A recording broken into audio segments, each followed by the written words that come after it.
नमस्कार, स्वागत है आपका प्राइम टीवी में और मैं हूं आपके साथ स्वप्निल यादव। वक्त हो चला है प्राइम उत्तर प्रदेश का, तो रुक करते हैं उत्तर प्रदेश की पहली खबर की ओर, जहां बदायूं से एक चौंकाने वाला मामला सामने आया है। जहां पोस्टमार्टम के बाद जब महिला का शव परिजनों को सौंपा गया तो शव से दोनों आंखें गायब थी, जिसके बाद परिजन देर शाम कलेक्ट्रेट पहुंचे और डीएम से मुलाकात कर पूरी घटना बताई।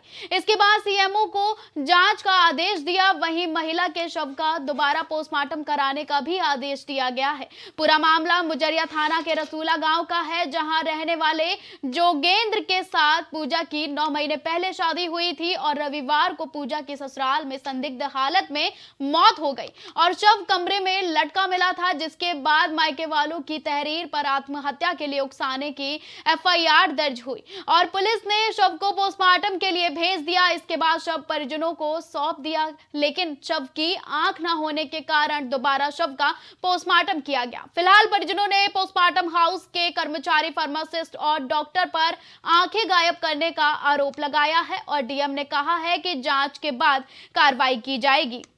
मेरी भतीजी की शादी लगभग 9-10 माह पहले हुई थी और ससुराल वालों ने मतलब मैं कुतरा ही रहता हूँ। ससुराल वालों ने दहेज की खातिर उनसे 2 लाख रुपए मांगे थे और उसी कारण उसकी मौत कर दी थी। उसे फांसी पर लटका दिया।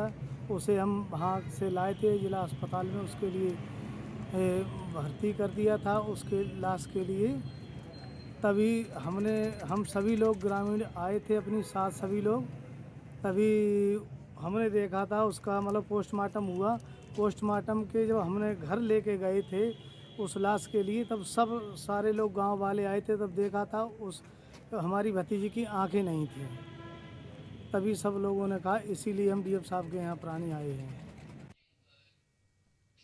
संगम नगरी प्रयागराज में इन दिनों माघ मेले की तैयारियां जोरों पर चल रही हैं, जबकि आगामी 2025 में होने वाले महाकुंभ की तैयारियों के मद्देनजर इस बार माघ मेले का आयोजन किया जा रहा है और कहा जा रहा है कि आगामी 2025 महाकुंभ के रिहर्सल के तौर पर प्रयागराज में इस बार माघ मेले का आयोजन होगा। साथ ही आगामी 2025 महाकुंभ में देश के कोने कोने से करीब 40 करोड़ श्रद्धालु प्रयागराज के संगम तट पर आएंगे। वहीं तैयारियों के मद्देनजर नगर निगम भी तैयारियों को अंतिम रूप देने में जुटा हुआ है। दरअसल बीते 2019 में प्रयागराज के संगम तट पर दिव्य और भव्य कुंभ का आयोजन किया गया था, जिसमें करीब 23 करोड़ श्रद्धालु संगम में आस्था की डुबकी लगाकर सकुशल अपने घर लौट गए थे। आने वाले दिनों में प्रयागराज में माघ मेले की फिर से तैयारी जोरों पर चल रही है।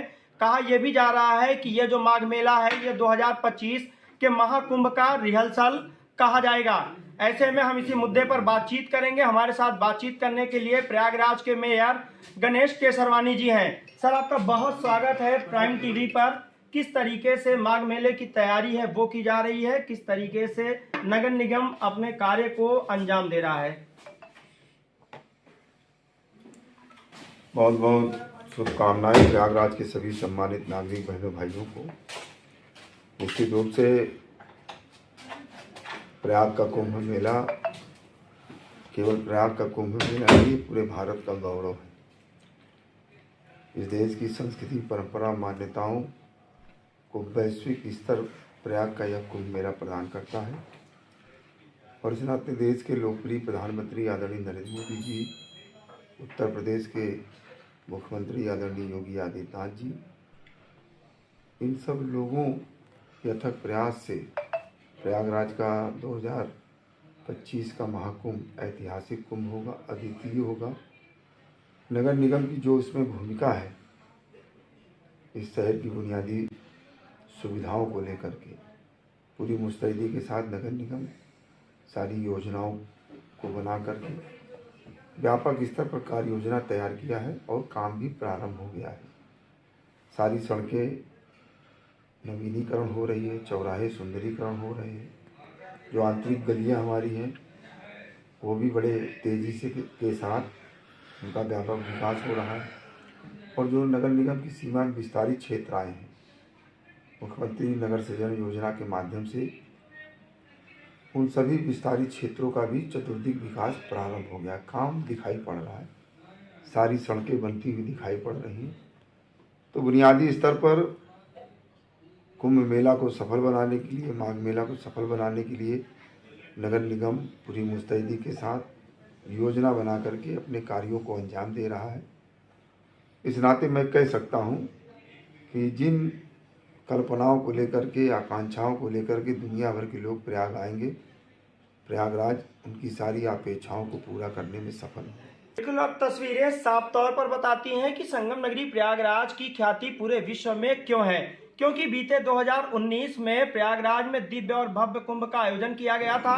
आने वाले 2025 में फिर से एक बार महाकुंभ का आयोजन होगा। ऐसे में चाहे हम जिला प्रशासन की बात करें, नगर निगम की बात करें या सरकार की बात करें, तो जिस तरीके से तैयारियां हैं, ऐसे में ये कयास लगाए जा रहे हैं कि करीब 40 करोड़ श्रद्धालु देश के कोने कोने से आएंगे, प्रयागराज के गंगा यमुना अदृश्य संगम में आस्था की डुबकी लगाएंगे और सुरक्षित अपने घरों को पहुंचेंगे। पवन पटेल, प्राइम टीवी, प्रयागराज। संभल के बहजोई कलेक्ट्रेट कार्यालय के पीछे फील्ड मैदान में भारतीय किसान यूनियन और राजनीतिक की महापंचायत आयोजित की गई, जिसमें सैकड़ों की संख्या में किसान पहुंचे। जहां मंच से उद्बोधन करते राष्ट्रीय प्रवक्ता चौधरी हरपाल सिंह ने सरकार पर निशाना साधते हुए कहा कि सरकार झूठा वादा करती है। सरकार ने वादा किया था कि किसानों की आय दोगुनी की जाएगी, लेकिन सरकार ने किसानों की आय दोगुनी नहीं की।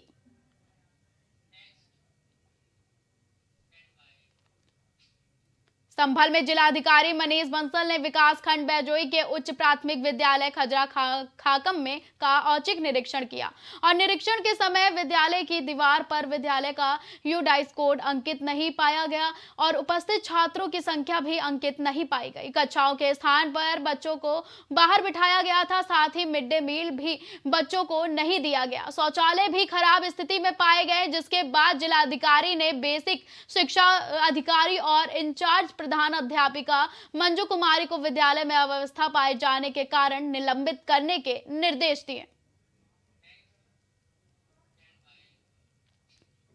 जैसे जैसे अयोध्या में रामलला के विराजने की तारीख नजदीक आती जा रही है, वैसे वैसे ही पूरे देश भर में राम भक्तों का उत्साह देखने लायक है। और अगर करें बात प्रयागराज की, तो प्रयागराज में एक शिक्षा प्रतिभा पांडे ने 10.5 मीटर के शब्द चित्र में पूरी रामचरितमानस लिख डाली। बताया जा रहा है कि प्रतिभा ने लगभग 18 महीने पहले इन चित्रों पर काम करना शुरू किया था और अब वह अगले साल श्री रामचरितमानस के 65 प्रसंग वाली सभी 36 पेंटिंग्स को अयोध्या रामायण संग्रहालय में दान करने की योजना बनाई है।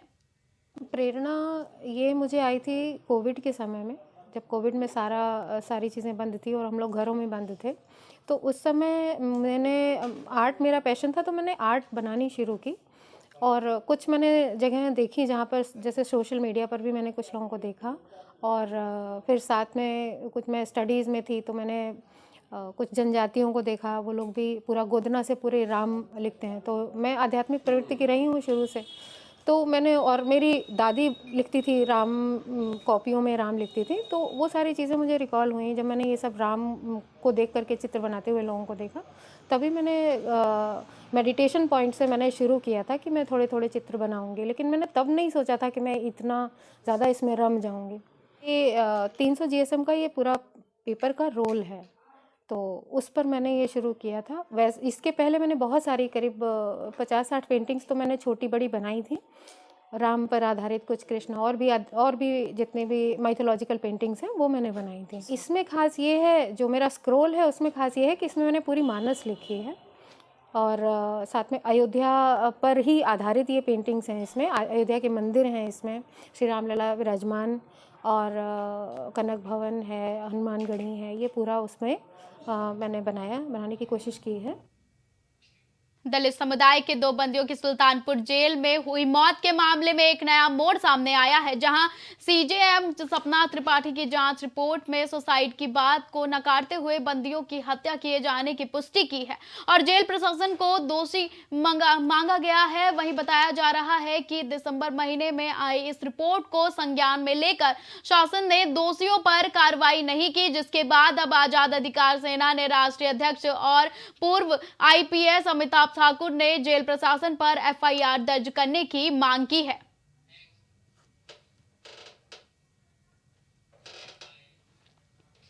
उत्तर प्रदेश की योगी सरकार अब ट्रांसजेंडर को पेंशन देने की तैयारी में जुट गई है, जहां सरकार वृद्धावस्था पेंशन की तर्ज पर अब किन्नरों को 1000 रुपए प्रतिमाह यानी कि 12,000 रुपए सालाना पेंशन देने जा रही है। इसके लिए समाज कल्याण विभाग प्रस्ताव तैयार कर लिया है, जिसे जल्द ही केंद्र सरकार के पास भेजा जाएगा। वहीं किन्नरों के लिए सरकार की इस पहल के बाद किन्नर समाज में खुशी की लहर दौड़ गई है और प्रयागराज में किन्नर अखाड़े के महामंडलेश्वर कौशलानंद ने गिरी उर्फ टीना मां के डेरे पर किन्नरों ने खुशियां मनाई और गीत गाकर योगी सरकार को बधाइयां दी। जी के फोटो पे हम लोग ने आज प्रसाद अर्पण किया। इसका मेन उद्देश्य यही है कि किन्नर समाज के लिए, किन्नरों के लिए जो सालाना 12,000 रुपया पेंशन मिल रही है, ये बहुत बड़ी हमारे लिए उपलब्धियां है और हम लोग बहुत खुश है इससे, क्योंकि आज तक इतनी बहुत सारे सरकार आए, कभी किन्नर समाज के लिए कुछ सोचे नहीं। आज किन्नर समाज सबसे पिछड़ा समाज है। ऐसे समाज के लिए हमारे माननीय मुख्यमंत्री योगी आदित्यनाथ जी ने और मौजूदा सरकार ने किन्नरों के लिए, किन्नर के उत्थान के लिए, किन्नरों के विकास के लिए उनको पेंशन दिलाया। तो ये बहुत बड़ी हम लोग के लिए एक उपलब्धि है। राजधानी लखनऊ में एक महिला के साथ गैंगरेप की घटना सामने आई है, जहां केजीएमयू में इलाज कराने आई महिला के साथ चाय की दुकान के मालिक और उसके 2 साथी ने महिला कार में ले जाकर गैंगरेप किया और महिला को मुंशी पुलिया पर छोड़ दिया। वहीं इस पूरे मामले में वजीरगंज पुलिस ने मुकदमा दर्ज किया था, जिसके बाद डीएसपी पश्चिम के नेतृत्व में पुलिस और क्राइम टीम ने एसीपी चौक के मार्गदर्शन में 3 अभियुक्तों को गिरफ्तार कर लिया है और मामले की जांच शुरू कर दी है। 10 दिसंबर को थाना वजीरगंज पर विभूति खंड गोमती नगर की एक लड़की ने इस आशय की तहरीर दी कि 3 लड़कों ने मोबाइल चार्जिंग के बहाने से गाड़ी में ले जा करके नशीला पदार्थ और शराब आदि पिला करके उसके साथ बलात्कार किया, जो कि केजीएमयू के सामने लारी के पास की घटना बताई। इस पर तत्काल थाना वजीरगंज में 376 डी, 328, 342, 504, 506 आईपीसी का अभियोग पंजीकृत किया गया और थाना वजीरगंज, चौक, बाजार खाला और पश्चिमी जोन की क्राइम ब्रांच की टीम का गठन किया गया। तत्परता से हम लोगों ने कार्रवाई करते हुए 12 घंटे के अंदर जो नामजद अभियुक्त सत्यम मिश्रा था और उसके 2 साथियों के बारे में आरोप लगाया गया था, सत्यम मिश्रा और उसके दोनों साथी गिरफ्तार कर लिए गए हैं और जिस गाड़ी की बात कही गई है वो गाड़ी वैगनआर भी बरामद कर ली गई है और थाने में दाखिल कर ली गई है। तो 12 घंटे के अंदर पूरी घटना का जो है खुलासा कर लिया गया है। इसमें जो सत्यम मिश्रा है ये मड़ियाव थाने का रहने वाला है और दूसरे जो 2 अन्य अभियुक्त थे असलम और सुहेल, ये बाजार खाला थाने के टूड़ियागंज के रहने वाले हैं। 5 दिसंबर की रात महिला के लिए दर्दनाक बन गई। जी हाँ, मामला केजीएमयू में मानसिक रोगी अपना इलाज कराने आई थी और फिर चाय के दुकान पर फोन चार्जिंग करने जाती है। अब ऐसे में चाय की दुकानदार का नीयत खराब होती है और फिर महिला को बहला फुसलाकर वो वहां से लेकर चला जाता है। महिला को सफेदाबाद ले जाने के बाद अपने 3 साथियों के साथ वैगनआर गाड़ी में, कार में वो महिला के साथ गैंग रेप की घटना को अंजाम देता है। घटना करने के बाद उन तीनों ने महिला को लखनऊ के मुंशी पुलिया पर छोड़कर चले जाते हैं। कुछ दिन बाद महिला ने एफआईआर कराने के लिए वजीरगंज थाने पहुंचती है और उसका मुकदमा दर्ज किया जाता है। मुकदमा दर्ज होने के बाद लखनऊ की पश्चिम पुलिस ने और क्राइम ब्रांच की जो टीम है उन लोगों ने अभियुक्तों को पकड़ने के लिए टीम लगाई और मात्र 12 घंटे के अंदर अभियुक्त को पकड़कर उन तीनों को सलाखों के पीछे डाल दिया है।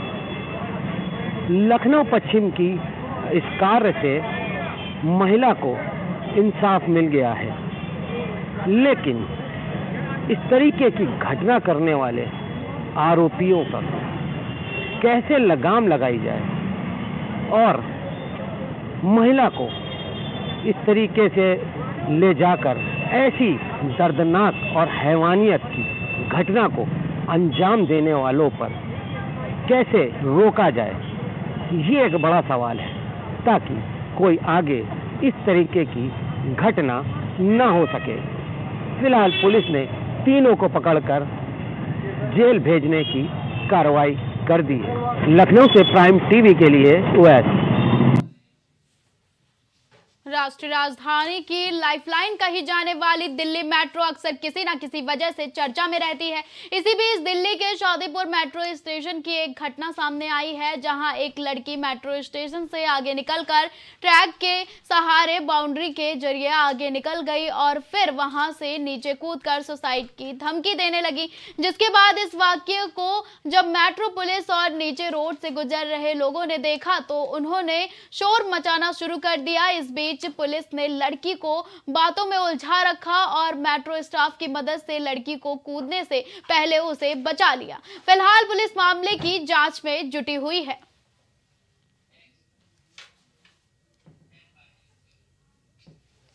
मऊ के सराय लखनसी थाना क्षेत्र के वनदेवी रोड पर पुलिस और दो बदमाशों के बीच मुठभेड़ हुई और मुठभेड़ में दोनों बदमाशों के पैरों में गोली लग गई। बताया जा रहा है कि मुखबिर की सूचना के आधार पर पुलिस ने चेकिंग अभियान चलाया और चेकिंग अभियान के दौरान पुलिस और बदमाशों में मुठभेड़ हो गई। फिलहाल पुलिस मामले की जांच में जुट गई है।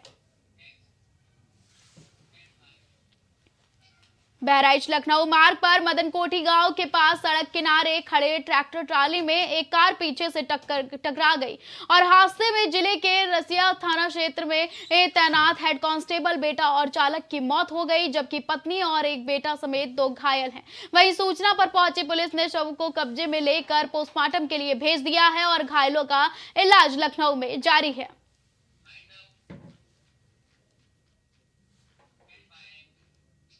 खबरों का सिलसिला लगातार जारी रहेगा। देश और दुनिया की तमाम बड़ी और अहम खबरों के लिए आप देखते रहे प्राइम टीवी।